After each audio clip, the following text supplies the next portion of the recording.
Hello, hello. I am here to ask you today, what do healthy habits have to do with confidence? Now, as most of you know, Ruth and I have been busy at work getting all ready for our upcoming workshop called Revive. And you know what? We have began to shift our focus a little bit to a more holistic view of what it means to be healthy and to create healthy habits. And so today I am here to talk to you about this very important concept. What does confidence and healthy habits, like what do they have to do with each other? And you might think that they have nothing to do with each other, but I'm here to tell you that they have a lot to do with each other, because here's how Ruth and I have kind of described it, okay?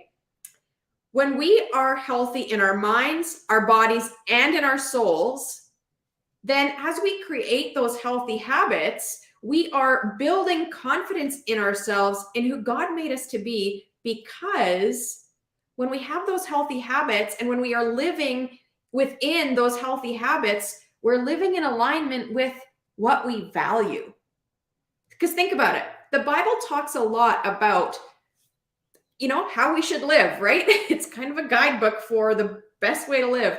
And so if you think about a healthy mind, well, what does that mean? The Bible talks a lot about what it means to have a healthy mind. So it talks about things like taking our thoughts captive, right? It talks about think on things that are true, that are honorable, that are noble, that are righteous. Think about all the good things, right? It doesn't say in there to think about the garbage and put the garbage in our minds. It says the opposite.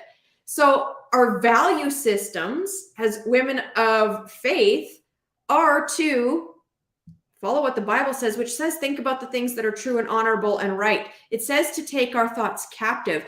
And so we believe then in having a healthy mind. We value that because that's what the Bible is calling us to do. That's what God is calling us to do.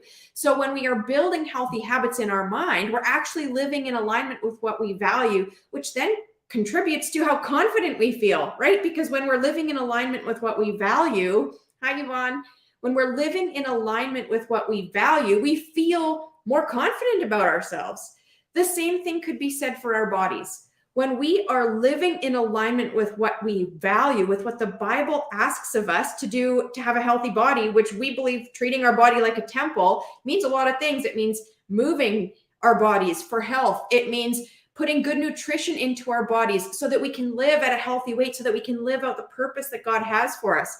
It also, if you think about your soul, the Bible talks a lot about our soul or our spirit. Sometimes we use those terms interchangeably, but we believe that living on purpose is what it means to have a healthy soul, or having a healthy soul means living on purpose. And to us, living on purpose means having confidence in who God made you to be, and then using the gifts that he's given you to honor him and to bless other people and to serve other people. So when we are living in alignment with what the Bible asks us to do, it helps us to feel more confident because we are living in alignment with what we value. So when we have healthy habits in our minds, in our bodies, and in our souls, then we feel more confident. And confidence is such a crucial piece to us being able to live on purpose, to live out our purpose. And God has made you with unique gifts. He's made me with unique gifts. He's made every one of us with unique gifts. And so if you're here watching live with me right now, why don't you go ahead and put in the chat what one of your gifts is, okay? And you know what? Our gifts can be, they're vast, right? And you can look through a list of spiritual gifts, but I just want to say that I believe our spiritual gifts, they can show up in a lot of different ways, right? You can have, I'm just going to use Ruth for an example. One of Ruth's gifts, and she's not here with me right now, but one of her gifts is encouragement and hospitality. Now, that can look like a lot of things. She can get on live here and encourage people, which she does a lot, right? So her gift of encouragement can show up in a lot of different ways. I know other women who use their gifts, like things like encouragement or hospitality. I know one woman in particular who every year at Christmas time, she hand writes cards to seniors that are lonely and, prays over them. That's a very different way for the gift of encouragement to show up compared to showing up on social media to encourage people live, right? but we all have gifts. And you know what? Your gift might be, you might be really skilled at like knitting or painting or music. And we can use those gifts in very, very different and unique ways. And I'm often reminded, and I've talked about this before, you might have heard me say this before. My sister, her and her husband they have different interests than me, which is great, right? We are all unique. They like science fiction. They always have, more my brother-in-law than my sister, but she's kind of in that camp now because that's what he likes, right? And so, you know what? They like science fiction. Back in the day when they were in university, they used to host weekly kind of open houses where they would watch an episode of, I don't know what show it was, Battlestar Galactica or I don't know what, some show like that. I don't know if they watched Star Wars. I think they probably varied it up, right? All these different shows. And they would host an open house once a week on campus at the university that they were at as an outreach for people to come have a place to belong, to have a sense of belonging. And you know what? They used those gifts that they have to bless other people. They had the confidence to open their home. And you know what? They were able to reach a very specific group of people and bless a very specific group of people who otherwise might not have had the opportunity to feel blessed, to feel honored, to feel worthy. And so I could never reach that group of people because I wouldn't know how to, I wouldn't be able to connect with them on the same level. So that's just one example of what it can look like to have the confidence to use the gifts that God has given you. We have to have confidence in who God has made us to be so that we can step out and use the gifts that he's given us. And somebody says teaching and musical, and I can't tell who you are at the moment because you're showing up as Facebook user, but thank you. And yeah, isn't that a cool thing? They don't do that anymore with small kids at the moment, but back in the day, that was such an incredible way for them to have confidence in who God had made them to be, and then stepping out in that and blessing other people. Oh, hi, Nadine. And so, you know what? Each one of us has gifts. And when we work at building healthy habits in our minds, in our bodies, and in our souls, then we are able to have the confidence in who God made us to be and step out and use the gifts that he's given us. Now, confidence is a big topic where, we are all we all have a different level of confidence, and our confidence shows up in different ways. Some people have a hard time, like even walking into a room with other people because they're more introverted and they have low self-esteem. Other people can like put on a show, right? When they walk into a room, they might not feel that confident inside, but they can like put it on, right? And they can have fun and they can kind of laugh at themselves. They can walk into a room and feel confident enough to do that. Other people are somewhere kind of in between. So you have to look at where you're at, right? You have to kind of go, okay, where's my confidence level at? What am I thinking about myself? And that's all about getting healthy in our minds, right? Thinking about what we're thinking, because our thoughts matter. Our thoughts, hello, Kathleen, how are you? Our thoughts produce our feelings, which produce our actions, which produce our results. So we got to start thinking about our thoughts. We got to start getting healthy in our minds. We got to start getting healthy in our bodies. We got to start getting healthy in our souls. And I shouldn't say start, we need to continue, improving our health. And I think sometimes when we think about health, we think only about what we feed ourselves as food. But our health is this whole being health, right? Because if you're not healthy in your mind, you're not very healthy. If you're not healthy in your body, you're not very healthy. If you're not healthy in your soul, you're not very healthy. So we need to take a look at our health from this holistic perspective of mind, body, soul. And so Ruth and I we've been really, really diving deep into what that means and working hard at pulling back all the layers of what it means to get healthy in our minds, bodies, and souls. And for most of you, you probably have a pretty good idea of what it means to get healthy in your body, right? We've all been bombarded with the fad diets, with mainstream culture about, what we should eat, what we shouldn't eat. And I think often we think about health strictly as, what we're choosing to eat. And I would say Ruth and I are, we have focused for the last couple years specifically on what it means to get healthy in our bodies.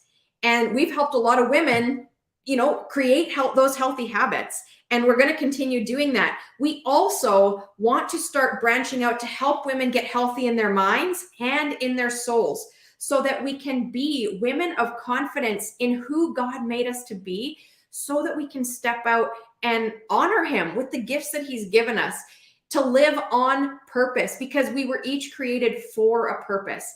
So Ruth says, our thoughts produce our feelings, that produce our actions, that produce our results. She's here watching and she's not live with me, but she knows. Another way to say that we often say is our life is always moving in the direction of our strongest thoughts. Our life is always moving in the direction of our strongest thoughts. So think about your thoughts. Maybe that would be the starting point for you. What are the thoughts going on in your head? And we don't often take the time to reflect on what our thoughts are. But if you think, here's an exercise for you to go do. Go stand in front of a mirror the next time that you have a chance and look at yourself in the mirror. Now, that's hard for some people because, like I said, we all have different confidence levels. We're all starting at a different point. Go look at yourself in a mirror. And what is the first thing that you think about when you look at yourself? And that is a good indication of what your thought life is like in regards to yourself, in regards to whether or not you love yourself, in regards to whether or not you feel like you are worthy, in regards to the level of confidence that you have in who God made you to be.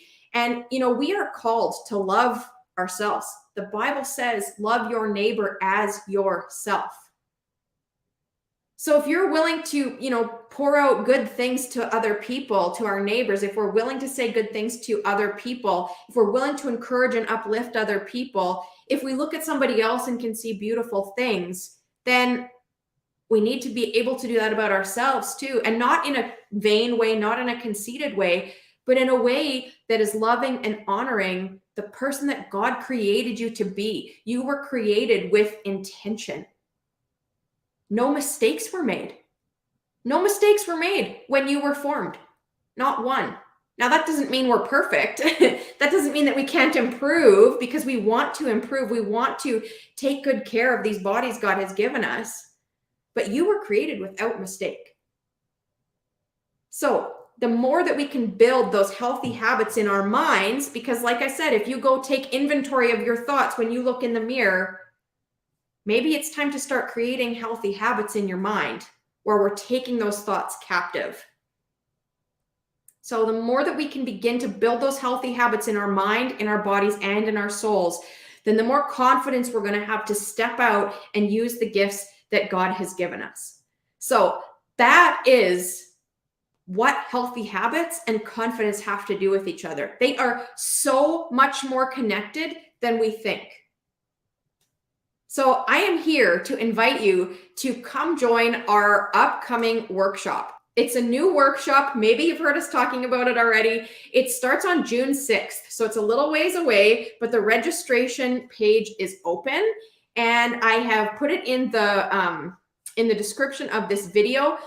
And I would invite each and every one of you to come. It's free to come join. There is a VIP upgrade option if you want to come have like a special Q&A session with Ruth and I, where we're going to talk about consistency and building healthy habits. So that's available, but the workshop itself is free. And then at the end of the workshop, we're going to give you an opportunity to come work with us further. And Ruth, you did it with an @ sign, but it should be revive.weightdownlifestyle.com. But thank you. If you can put that in again, that would be most appreciated. We're just super, super excited about, viewing our health from this holistic perspective of mind, body, soul, and what that means so that we can live on purpose. And, Ruth and I often talk about it's living a happy, healthy life on purpose. And I think sometimes we get lost in those words, happy, healthy, because they're fairly generic maybe cliche type words in our culture. But that is, I think, what each one of us wants, right? We want to be happy. We want to be healthy. And so another way to say it that Ruth and I have been talking about is to feel alive, because I think a lot of us don't feel very alive. We feel like life is humdrum. We wake up in the morning wishing we knew what God was calling us to do. We wish that we were something else, or we were somewhere else, or we looked like somebody else. We wish that we could overcome our negative thoughts. Well, you might hear yourself saying, oh, my life would be so much better if ... But that's not really living. And we want to feel alive. We want to live our best life with this short time that God has given us to live. So I just truly hope that you come join us. Thank you, Ruth, for putting the link in the chat there. It should be in the description as well of the videos. Please go register and come join us for our upcoming Revive workshop, because we're going to talk all about what it means to have those healthy habits in our minds, bodies, and souls so that we can have confidence in who God made us to be. So I think that's everything from me for today, but thank you for being here. And if you watch the replay, please make sure that you comment or like put a comment in this comment section. That's what I'm trying to say, because the more that you do that, the more that you will see our content. And, I often talk about being a lurker. I'm a lurker on social media, but I'm trying not to be. So if you're a lurker, just put a hashtag replay there. And then that helps the algorithms know that you want to see more of our stuff. So go ahead and do that. Go ahead and hit hashtag replay. And I would encourage you, if you watch the replay later, the other thing, put in the comments something that you are good at. What gift you have. I think that's how I had said it. What is one of your gifts? And I think it was only Nadine who said teaching and musical. Okay, but we all have gifts. And sometimes it's hard for us to even know how to say it. But type it anyway, because it's true about you. And whether you believe that it's true about yourself or not right now, you have gifts that were given to you by a God who created you on purpose. So with that, I'm going to sign off, but thank you for being here with me. And I just can't wait to see all of you at the upcoming Revive workshop. Bye for now.